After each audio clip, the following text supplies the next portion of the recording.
지난 7월 24일에 우리는 한 달 전이죠. 한 달 전에 우리는 예수님이 말씀하신 여러 비유들에 대해 살펴봤습니다. 오늘의 말씀은 마가복음 4장 35절에서 41절의 말씀입니다. 마가복음 4장 35절을 우리 다 같이 한번 읽어보겠습니다. 35절입니다. 시작. 그날 저물 때 제자들에게 이르시되 우리가 저편으로 건너가자 하시니. 아멘. 때는 그날 저물 때입니다.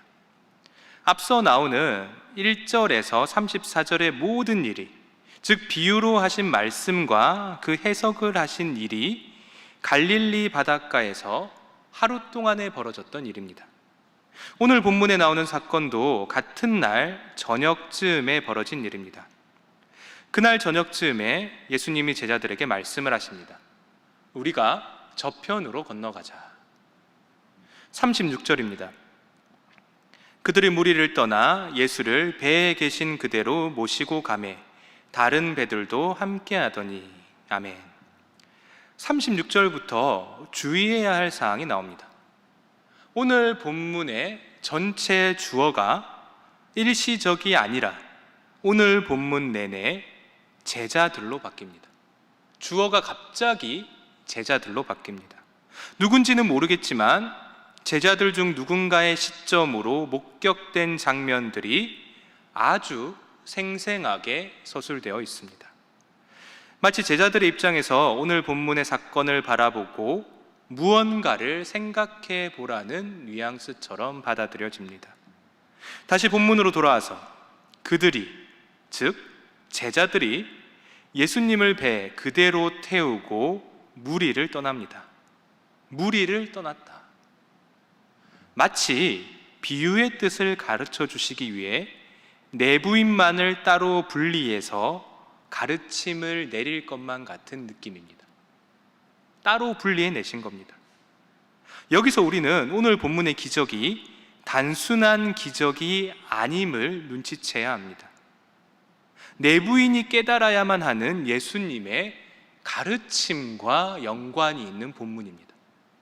기적이 아니라 가르침입니다. 내부인에게 해야 될 말이 있다. 너희가 깨달아야 할 것이 있다. 이런 본문입니다. 아무튼 예수님이 제자들과 배를 타고 떠나고 무리들은 남겨집니다. 몇몇이 배를 타고 따라온 것 같지만 36절을 마지막으로 그들은 더 이상 보이지 않습니다. 내부인이 아니기에 낄 공간이 없었던 겁니다. 자연스레 멀어지는 그들입니다. 이제 37절입니다. 37절을 한번 다 같이 읽어보겠습니다. 시작. 큰 광풍이 일어나며. 아멘. 큰 광풍이 일어나며. 실제 갈릴리 호수에서 초저녁에 주로 불던 큰 폭풍입니다. 샤르키아라고 하는데요, 뜻은 상어입니다. 굉장히 사나운 바람입니다. 상어처럼 사나운 바람이다, 이런 뜻입니다. 이 바람이 얼마나 사나운지 지금도 갈릴리 해안 주차장에는 바람이 세게 일 때 주의하라는 경고문이 있습니다. 경고 표지판이 있습니다. 바람이 심하게 불면 파도가 순식간에 높아져서 해안에 주차된 자동차를 덮칠 정도입니다. 이런 폭풍이, 이런 광풍이 오늘 본문에 불기 시작합니다. 호수 가운데 있던 예수님의 배에 물이 부딪혀 들어오기 시작합니다. 그 결과 물이 배에 가득 차게 되고 난파되기 직전입니다. 과연 예수님과 제자들은 어떻게 행동을 할까요? 우리 38절을 한번 다 같이 읽어보겠습니다. 38절입니다. 시작. 예수께서는 고물에서 베개를 베고 주무시더니 제자들이 깨우며 이르되 선생님이여 우리가 죽게 된 것을 돌보지 아니하시나이까 하니. 아멘. 예수님이 고물에서, 즉 배의 꼬리, 선미 부분에서 베개까지 베고 주무십니다. 이 배의 선미 부분은 본래 조금 높은 부분이라서 아마 물에 닿지는 않았던 것 같습니다. 그럼에도 불구하고 이렇게 파도가 많이 치는데 잠을 주무셨다라는 건 쉽게 이해가 되질 않습니다. 예수님은 왜 주무시고 계셨을까? 왜? 여러분, 보통 우리가 언제 잠을 잡니까? 언제 편하게 잠이 듭니까? 단순히 피곤하다고 잠이 잘 오는 건 아닙니다. 신경이 곤두서 있으면 피곤해도 잠이 오질 않습니다. 그러면 언제 잠이 잘 오는가? 마음이 평온할 때 잠이 옵니다. 평온할 때. 즉 지금 예수님은 폭풍을 치는 상황을 전혀 위협으로 느끼지 않으셨고 위기라고 생각하지도 않으셨습니다. 그래서 마음 편히 잠을 주무셨던 것입니다. 그렇다면 우리에게는 이런 질문이 생깁니다. 예수님은 과연 누구시기에, 어떤 분이시기에 폭풍우 가운데 잠을 주무시는가? 이런 질문을 가진 채 뒷부분을 보겠습니다. 예수님에 비해 제자들은 어떻습니까? 28절 중반을 보십시오. 제자들이 깨우며 이르되 선생님이여 우리가 죽게 된 것을 돌보지 아니하시나이까 하니. 제자들이 공포에 떨고 있습니다. 제자들이 급히 예수님을 깨우며 외칩니다. 선생님이여 우리가 죽게 된 것을 돌보지 아니하시나이까. 참 묘한 외침입니다. 읽으면 읽을수록 묘합니다. 돌본다라는 표현을 볼 때 이들이 예수님을 아예 안 믿는 건 아닌 것 같습니다. 만약 예수님을 뛰어난 인간 정도로만 파악을 했다면 이런 표현은 사용하지 않았을 겁니다. 분명 예수님의 정체에 대해 어느 정도는 알고 있는 것 같습니다. 하지만 그럼에도 불구하고 그들은 공포에 떨고 있습니다. 제자들은 과연 예수님이 누군지 진정으로 알고 있는가? 예수님이 하나님의 아들이란 사실이 진정으로 나에게 무슨 뜻인지 알고 있는가란 질문이 생기는 말씀입니다. 이제 39절입니다. 우리 39절을 다 같이 한번 읽어보겠습니다. 시작. 예수께서 깨어 바람을 꾸짖으시며 바다더러 이르시되 잠잠하라 고요하라 하시니 바람이 그치고 아주 잔잔하여지더라. 아멘. 드디어 예수님이 일어나십니다. 그리고 딱 두 마디의 말씀을 하십니다. 잠잠하라 고요하라. 그러자 즉시 바람이 그치고 아주 잔잔하여집니다. 여기서 아까 우리가 했던 질문의 답이 어느 정도는 나옵니다. 예수님은 과연 누구시기에 폭풍우 속에서 이토록 평안하게 주무시는가? 자연을 말 한마디로 조종하시는 분, 즉 자연의 주인이시기에 아무런 위협도 느끼지 못하시고 평안히 잠을 주무셨던 것입니다. 마치 창세기 1장에서 말 한마디로 혼돈 가운데 질서를 창조하셨던 여호와 하나님을 보는 듯한 장면입니다. 그리고 예수님은 이제 제자들을 향해 말씀을 하십니다. 40절을 보십시오. 이에 제자들에게 이르시되 어찌하여 이렇게 무서워하느냐? 너희가 어찌 믿음이 없느냐? 예수님이 제자들을 책망하십니다. 어찌하여 이렇게 무서워하느냐? 여러분, 제자들은 과연 이 본문에서 무엇을 무서워했을까요? 무엇이 그토록 무서웠을까? 무서움의 원인인 폭풍 그 자체를 무서워한 것일까? 눈을 멀게 한 어둠과 귀를 멀게 할 정도의 거센 바람과 빠지면 숨을 쉴 수 없게 만들 것만 같은 진한 바다를 무서워한 걸까? 그게 아니면 무서움의 결과인 죽음을 두려워했을까? 내가 모든 걸 버리고 예수를 따라왔는데 이렇게 허무하게 죽는가? 그것을 무서워했을까? 그것도 아니면 육체적 고통을 무서워한 것일까? 물에 빠지면 괴롭겠지? 그런 고통을 무서워했을까? 이런 다양한 생각이 우리의 머리를 교차하는 가운데 예수님은 한 가지의 말씀을 더하십니다. 너희가 어찌 믿음이 없느냐? 어찌 믿음이 없느냐? 바로 여기서 앞에서 하신 예수님의 책망이 정확히 무엇을 지적하는지 밝혀집니다. 지금 예수님은 우리 피조물들이 가질 수밖에 없는 나약함이나 어리석음을 지적하는 것이 절대로 아닙니다. 피조물들이 가질 수밖에 없는 한계, 그것을 지적하시는 게 아닌 겁니다. 정말 제자들이 예수님의 여러 말씀과 기적과 비유와 해석을 직접 들었음에도 불구하고 오늘 본문 앞에서 바로 들었죠. 직전에 들었잖아요. 바로 방금 전에 들었는데 그럼에도 불구하고 아직도 믿음이 없음을 질책하십니다. 예수님을 하나님의 아들로 받아들이지 못하고 있는 것을 책망하고 계신 겁니다. 정말 예수님을 하나님의 아들로 받아들였다면 폭풍우를 보고 그렇게 두려워했겠느냐라는 말씀입니다. 머리로는 알지 몰라도 내 몸으로, 내 마음으로, 즉 전심으로는 아직 그 사실을 받아들이지 못하고 있는 상태입니다. 이제 마지막 41절을 다 같이 읽겠습니다. 41절입니다. 시작. 그들이 심히 두려워하여 훌륭하는가 하였더라. 아멘. 이 모든 사건을 바라보고 제자들이 심히 두려워하기 시작합니다. 41절에 나오는 이 두려움은 바로 앞에 나왔던 두려움과는 완전히 다른 두려움입니다. 다른 단어입니다. 원어로 포보스라고 하는데요, 뜻은 경외입니다. 신의 존재를 느낀 자가 겪는 감정입니다. 우리 인간에게 여전히 낯선 자로 존재하는 신에 대한 우리 죄된 인간의 원초적인 공포일지도 모르겠습니다. 그런 경외심을 품고 제자들이 말합니다. 그가 누구이기에 바람과 바다도 순종하는가? 이는 질문이 돼 질문이 아닙니다. 이런 기적을 보고 예수님의 정체에 대해 눈치를 못 챌 리는 없습니다.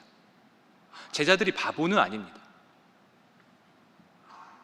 예수님이 하나님의 아들이라는 것을 무슨 의미인지 깊은 깨달음은 없을지 몰라도 위대한 존재임은 분명히 깨달았을 겁니다. 즉 오늘 본문에 나오는 질문은 인간을 뛰어넘은 존재에 대한 찬탄이자 공포이자 경외심으로 받아들이면 될 것 같습니다. 말씀을 맺겠습니다. 오늘 본문은 참 유명한 본문입니다. 초대 교회로부터 지금까지 교회나 성도들에게 권면의 메시지로 많이 사용되는 말씀입니다. 실제로 교회의 역사와 우리의 인생이 오늘 본문과도 같은 상황이었습니다. 언제나 예수와 함께 있다고 말하나 평안보다는 폭풍이 있었습니다. 그리고 우리 또한 그분이 우리와 함께 한다고 알고 있음에도 불구하고 공포에 떨며 힘든 인생을 살아가고 있습니다. 여러분, 우리는 무엇을 두려워하고 있습니까? 학생은 성적을 걱정합니다. 저 대학에 가지 못하면 내 인생이 끝날 것만 같은 공포를 느낍니다. 그리고 취직에 대한 걱정을 합니다. 그리고 더 나이가 들어서는 연봉과 먹고 사는 것에 대한 걱정을 하게 됩니다.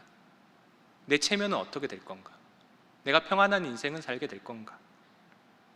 그리고 각 가정의 상황에 따라 안전에 대한 걱정을 할 수도 있고요, 건강에 대한 걱정도 하고 사랑하는 가족에 대한 걱정을 할 수도 있습니다. 참 우리는 평생을 두려움에 휩싸여 사는 것만 같습니다.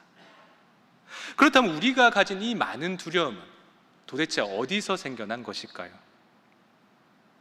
믿음이 없기 때문입니다. 머리로는 예수가 하나님인 것을 알고 그분이 우리와 함께 배에 타고 있다는 것을 알지만 그것이 진정한 믿음으로 연결되지 못한 까닭에 우리가 두려움에 살아가고 있습니다. 그래서 우리의 실상은 믿지 못하는 자와 다를 바가 없습니다.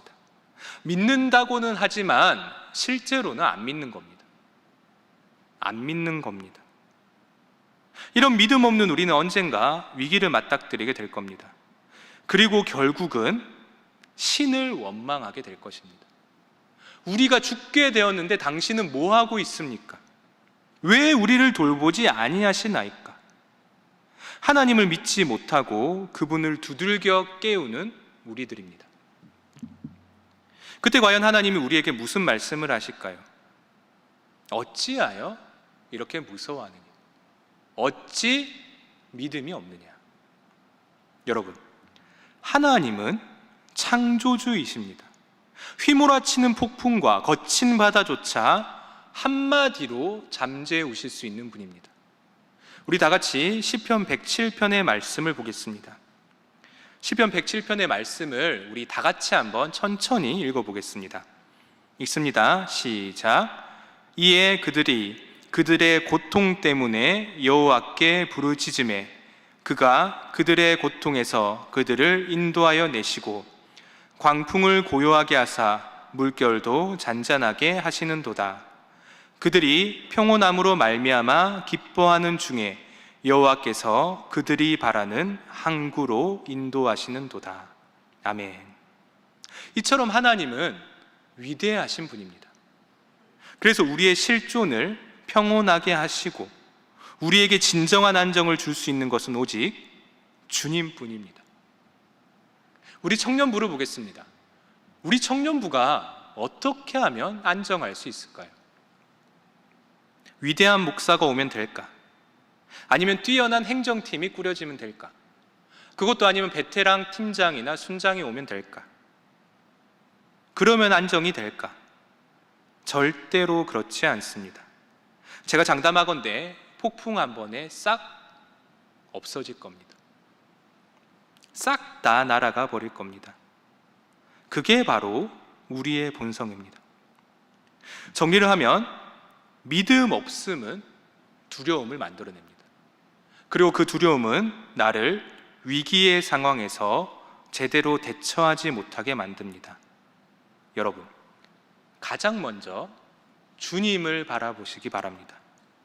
그리고 하나님께 간구하시길 바랍니다. 하나님, 저는 제 옆에 주님이 계심에도 불구하고 그것을 깨닫지 못하는 어리석은 자입니다. 어리석은 제자와 같은 저희를 제발 긍휼히 여겨주시고 오늘 본문처럼 늘 저에게 먼저 다가와서 당신의 존재감을 느낄 수 있게 해주십시오. 이런 기도를 하시기 바랍니다. 그리고 또 하나의 권면을 드리겠습니다. 이번 한 주간 한번 본인이 가장 두려워하는 것을 한번 생각해 보시기 바랍니다. 내가 무엇을 가장 두려워하는가? 그리고 종이를 하나 꺼내서 그 두려워하는 것을 쓴 다음에 오른쪽에다가 한번 그것을 왜 두려워하는지 한번 솔직하게 한번 써 보시기 바랍니다. 그리고 그 옆에 동시에 나와 함께 하시는 창조주 하나님, 아니면 그 옆에 나와 함께 하시는 예수님이라는 문장을 써 보시기 바랍니다. 한쪽에는 나의 두려움이고 반대편에는 나의 희망입니다. 이 두 문장을 놓고 나의 인생에서 이게 무슨 의미인지 한 주간 묵상해 보시기 바랍니다. 그리고 솔직하게 하나님께 기도해 보시기 바랍니다. 그러면 정말 많은 것들을 깨달을 수 있는 기회가 될 줄로 믿습니다. 기도하겠습니다. 하나님 아버지, 참 감사합니다. 오늘 저희가 마가복음 4장의 마지막 부분을 살펴보았습니다. 하나님, 간절히 원하는 바는 우리에게 믿음을 내려 주시옵소서. 나의 두려움, 나의 공포를 벗어버리고 그 자리에 하나님을 채울 수 있도록 하여 주시옵소서. 지금 이 자리에 두려움에 떠는 자들이 있습니까? 그들을 보살펴 주시고 그 마음에 평온을 선물하여 주시옵소서. 감사합니다. 예수님의 이름으로 기도드립니다. 아멘.